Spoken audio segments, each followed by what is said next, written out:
I think abortion is like a way for a person to have a choice over their own body, especially for like younger people who may or may not like have a decision like set for like their future, and they have an abortion to like fall back on. Right. Yeah, kind of the same thing. Because honestly, as males, we don't really have a say in like what women can do with their bodies.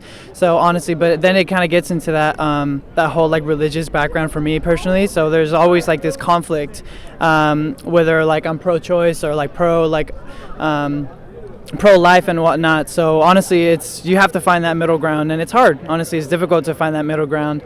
But in my opinion, like, what if someone was sexually assaulted, and that's not your choice? Like that's messed up, And so I feel like having that choice to whether like know that you're not ready for that responsibility. As males, we never really like comprehend that stress, that problem, but yeah, honestly, there's that middle ground that we have to find. Yeah, I definitely think it's a very complex issue, and especially if a woman's sexually assaulted, that just adds infinite more complexity to the conversation. I think if abortion is, if the unborn aren't human and it's just like getting a tonsil removed, it would be really weird for someone to tell a woman that she can't do what she wants with her body. I'm totally on the same page with you.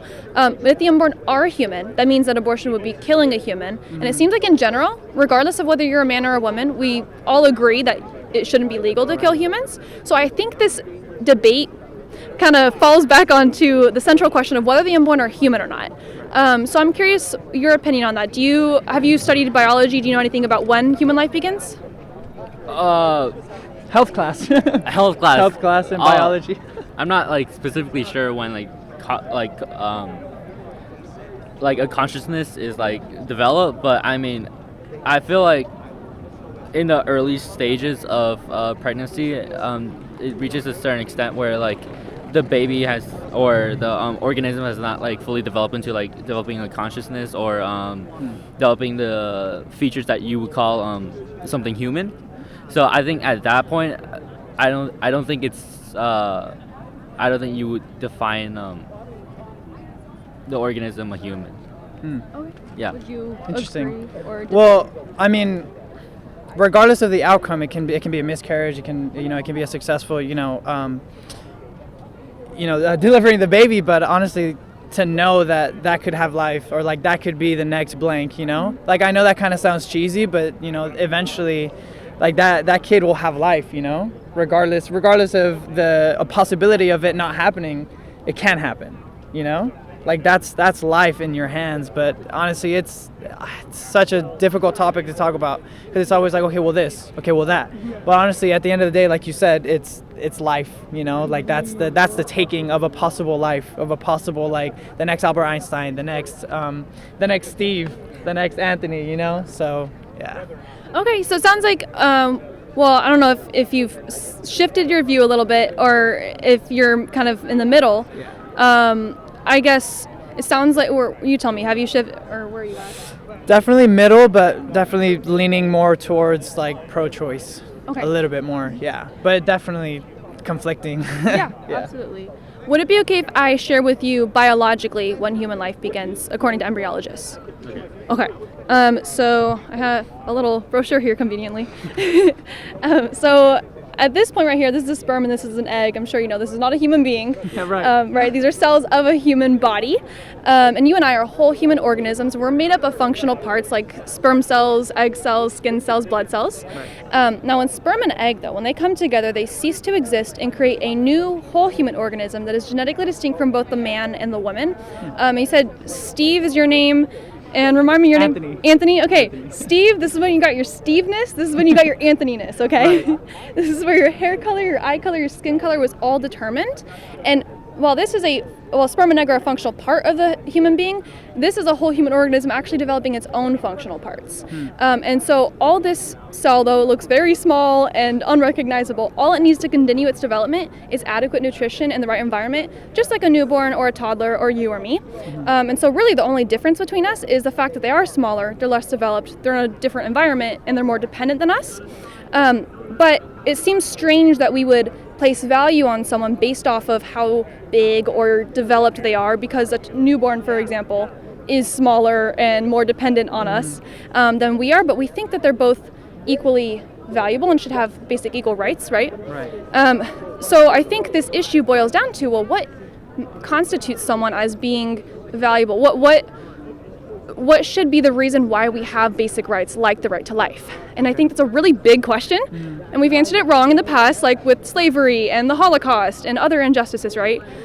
Because someone said that in order to be a person, you had to be human plus not black, right? Or you'd be a human plus not a man if someone's being a sexist, right?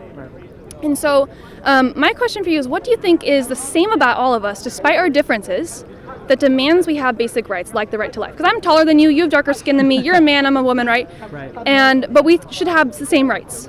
So what do we share in common? Honestly, the ability to inhabit the earth, no? Like, this is all our home, regardless of like your status, regardless of how you look, regardless of the way you talk, any, all these different attributes. Like, we share this home, it always goes down to, well, what came before this? What came before us? But at the end of the day, we're sharing this world, right? We're on this earth, we're living, we're breathing, we're talking, whatnot. So honestly, the ability to share the earth and, come from the same, mother, father, everything like that, so. I totally agree with Anthony. I think it's just the basic existence itself. Like, if you exist as a person who has a higher level, you're above an animal, where an animal would not have cognitive functions as high as us.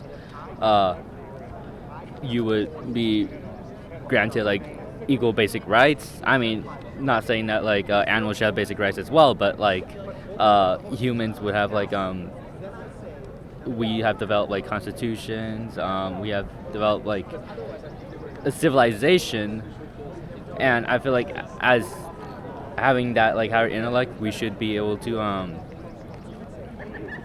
honestly just define I think after you show me that, I felt embryos themselves are small organisms, they should also have basic rights, but I think it's completely dependent on the current situation the person who's bearing the child is going through. Yeah, so two things I want to touch on. First, I think my answer to that question is the fact that we are human. And it sounds like that's kind of what you're getting at, because, for example, an infant can't currently write the Constitution, but they're the kind of thing that has the capacity to be able to do that, right? And equally so, the unborn would as well. And so I actually think that if it's our humanity that makes sense of why we should have equal rights, and actually makes sense of why things like racism and sexism are wrong, I think we ought to extend those rights to the unborn. And what's the most basic right you can have? It's the right to not be killed, right?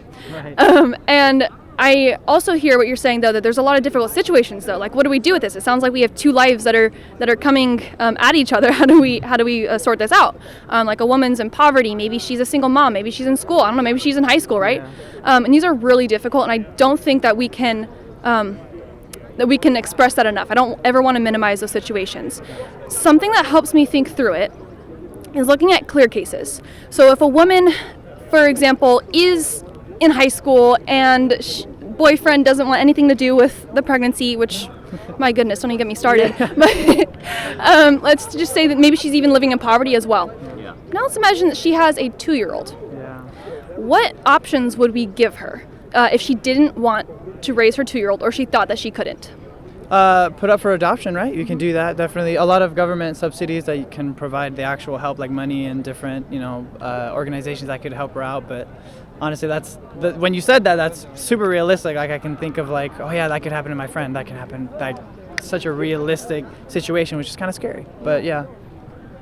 I would say for adoption as well, but in my opinion, from the things I've seen through adoption of the foster care system, it seems kind of rough, especially putting a child straight through that. And I rather just see it there's life, and then there's it's always this question oh, you could always put it up for adoption, you could always find the government could always help you with stuff like that, but I just wonder is it really that much better giving them this life where they're lacking a lot of things a lot of other kids would have rather than they would. Yeah, I definitely hear what you're saying. It sounds like, you would offer that adoption could be an option, but also we're not saying that adoption is this perfect option, right? It's not something that's going to solve all the problems. The kid could grow up suffering in some way, and it might be hard on them. And I never want to minimize that. Now, one thing, though, is could we agree that killing her toddler would not be an option, even if adoption's hard? Definitely not. I hope not. No. I hope not. I assumed you would say that. Just want to make sure. No. So I think that's really significant, though, because us saying that she can't kill her toddler is not dismissing her toddler's potential suffering. It's not dismissing her situation. We're saying we want you to have choices. This is a hard situation, but we want you to have choices that are helpful to both of you and that don't resort to causing harm or violence to someone else, right? Have you ever seen pictures of abortion before? Yeah, in class sometimes, health class, biology. Yeah. You go to public school? Yeah. Wow, I'm surprised they showed you. That's cool. Yeah. Would it be okay if I showed you pictures up to 12 weeks from fertilization? Sure. Yeah. Okay. So this is up to 12 weeks. And when I'm thinking through this, if we were to do this to anyone here because she's in poverty or she's in school, would we say that's a choice for her?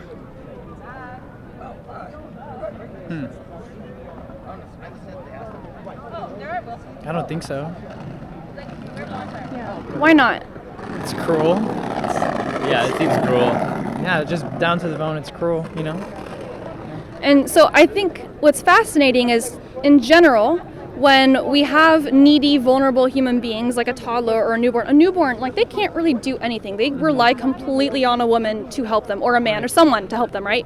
But we actually protect them more. Like if there was an infant laying on the ground over there, you would, and you're the only one around, think we know that we have a responsibility to help that infant, right? Now if it's like a 19-year-old just sitting there on the ground, it's like, okay, actually I'm going to leave you alone because you can do it. Yeah. And so it seems strange that when we get younger, we are, or when someone is younger, we actually have more obligations to protect them until they get really young and really vulnerable. And my question is, why is it that once they get younger at this point, that all of a sudden they have no protection to the point that we can actually harm them? And so I'm pro-life because I think all humans should have equal rights. The most basic right that we can have is the right to life or not to be killed. And that since the unborn share that humanness, in order to actually achieve basic human equality, we ought to extend those rights. Otherwise, we're saying that there's a certain group of humans who don't have rights. And when I think about history, anytime we said that, we've landed with really terrible outcomes like slavery or the Holocaust. So I know I've been going on. What are your thoughts on that? Again, I mean, obviously with all the information, I didn't know all of this. It's a lot that it's a learning curve, really. But I mean, the more you present the evidence, the more it obligates me to be, you don't pro-life. But the fact kind of still remains like you said earlier, like a high school student. Like, what if she's like thrown in there? Like, that not only leaves like her child in danger, that leaves her health in danger and her mental health. Although there are like government help, there's the parents can reach out, whatever the situation is. It's still like what do you do in that situation? That's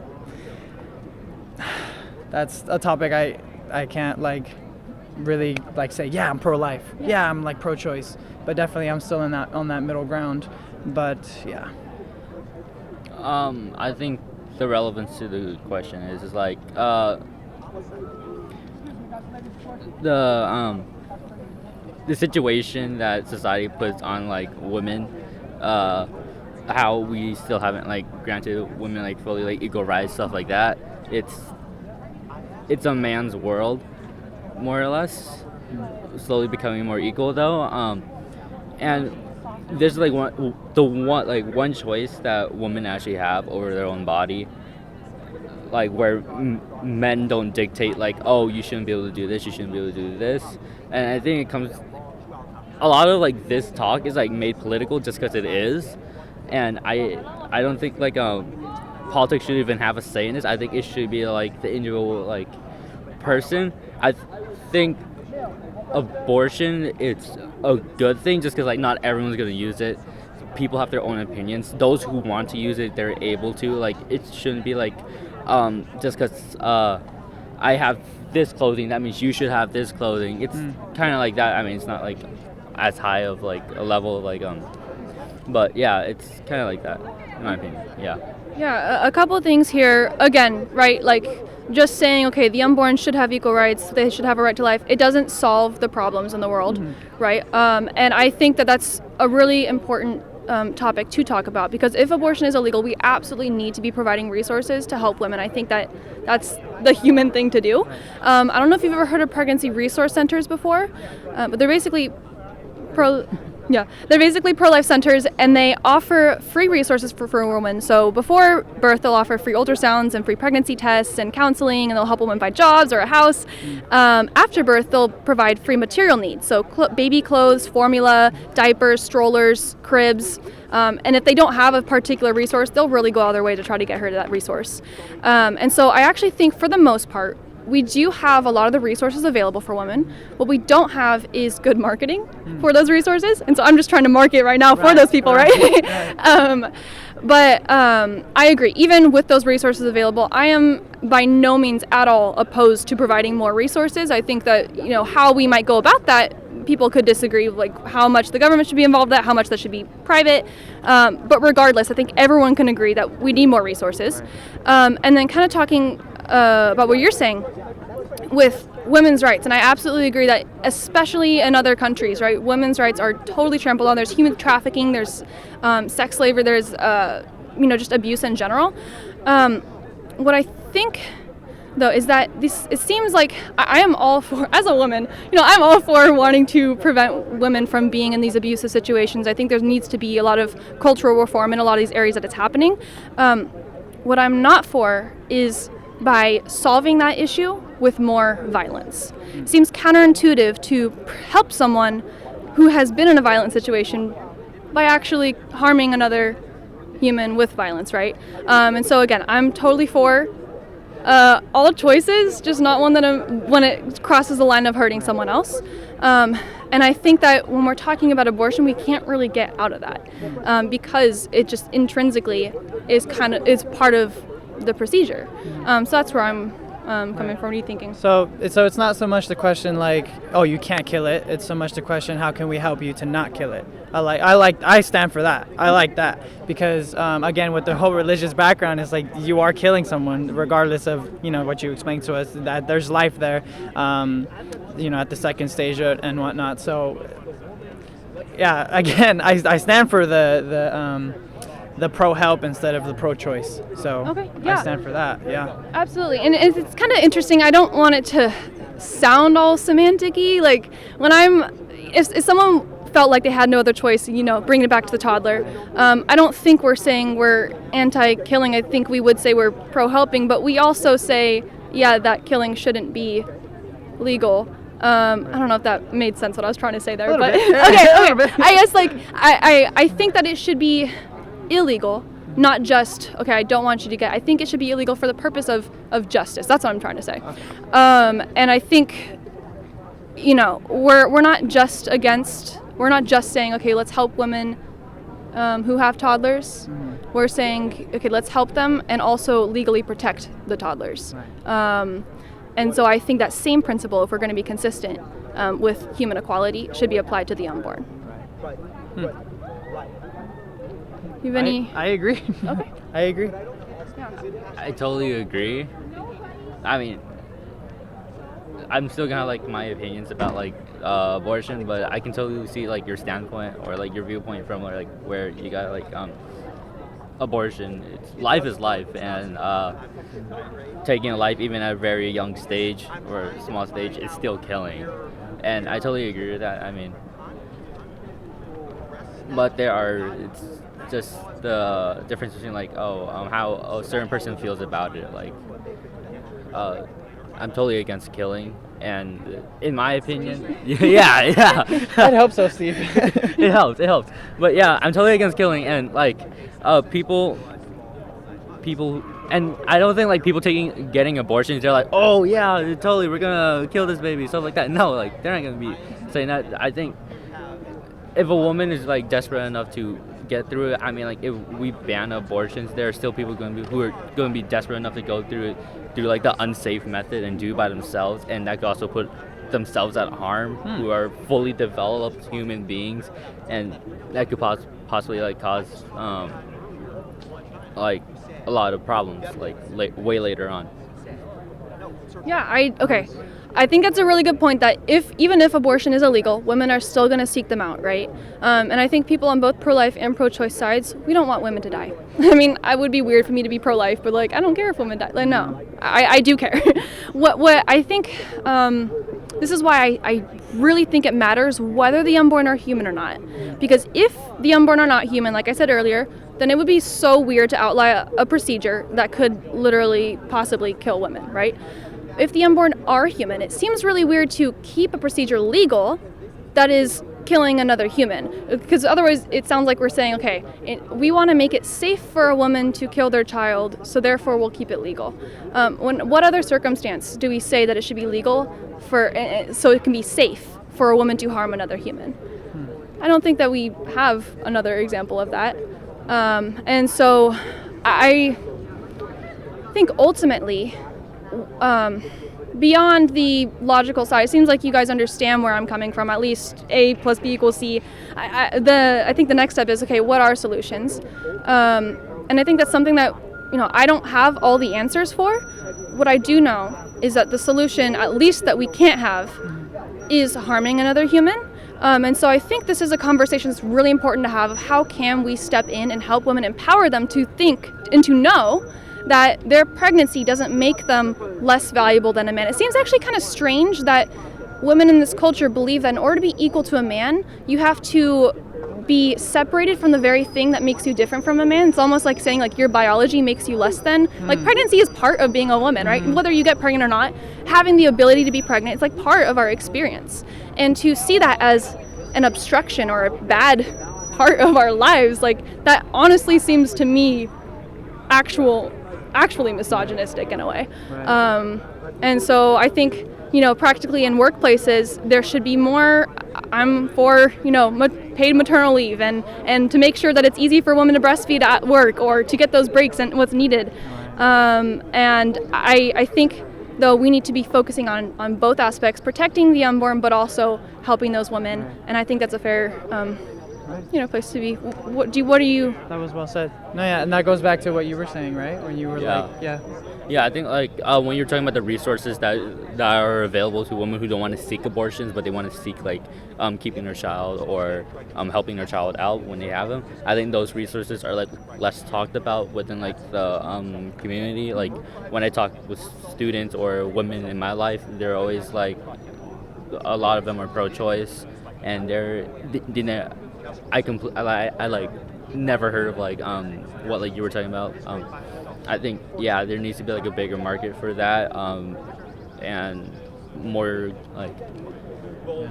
opportunities for women to help instead of kill. I mean, if that opportunity was available, I think a lot of people would start siding with pro-life and be like, you know what, if I can help my child through this way instead of this, I would totally do so. Yeah, because that's another solution. I'm big on education is power. So it's knowing what the topic is to talk about it. It's it goes to recap everything that we've talked about, with slavery and everything like that. They grew up knowing that's the thing to do, and that's not. In that sense, it's not something that they can control, but education is power because they know that's the only thing to do, so they do it.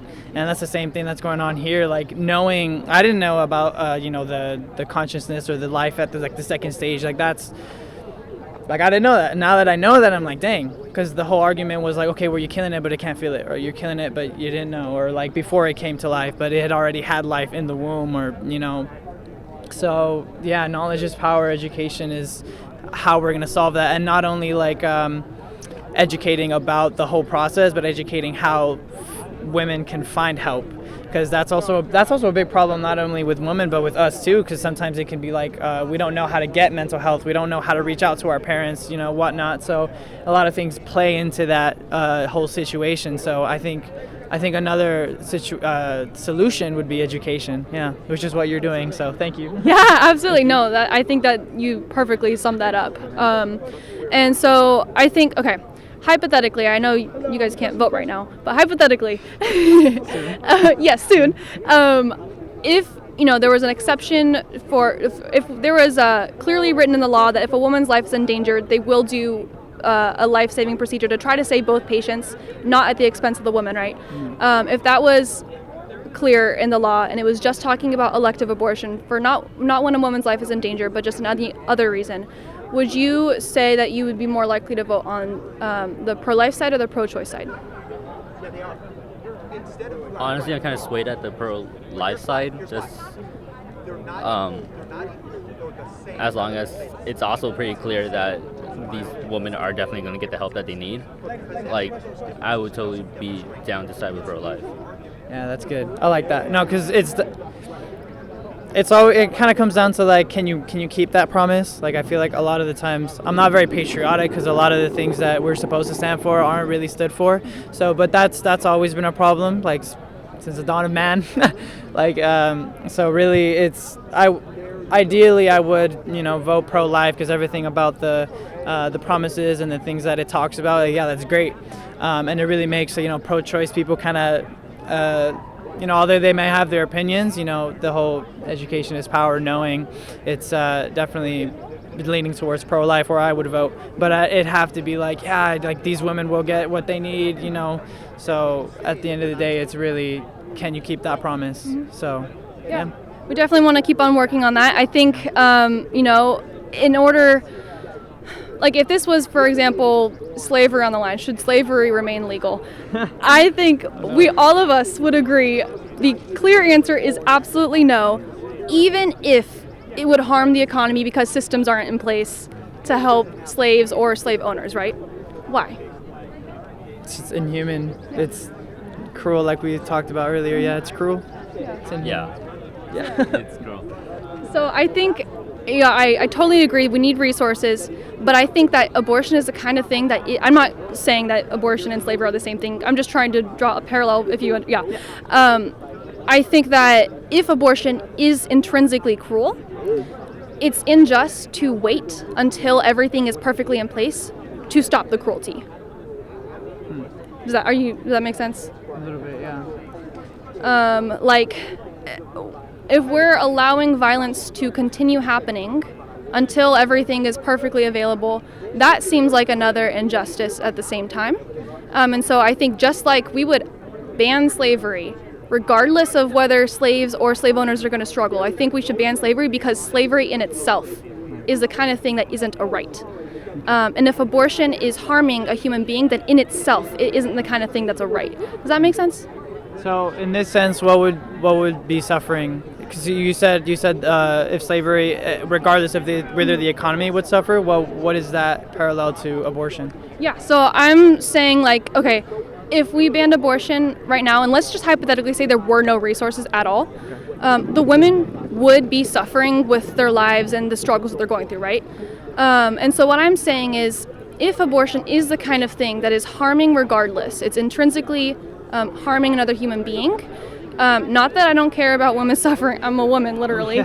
I think that it's the kind of thing that should be banned regardless of whether those resources are available right now.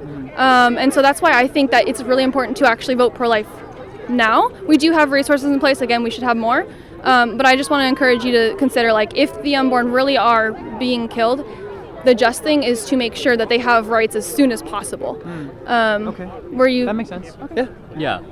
I agree. I totally agree with you. Do you have any final thoughts? Thank you for doing what you do. Yeah. For sure, educating the public. Yeah. Awesome. Yeah, thank you guys so much for participating. This was a great interview. I hope you enjoyed it. Yeah, we definitely enjoyed it.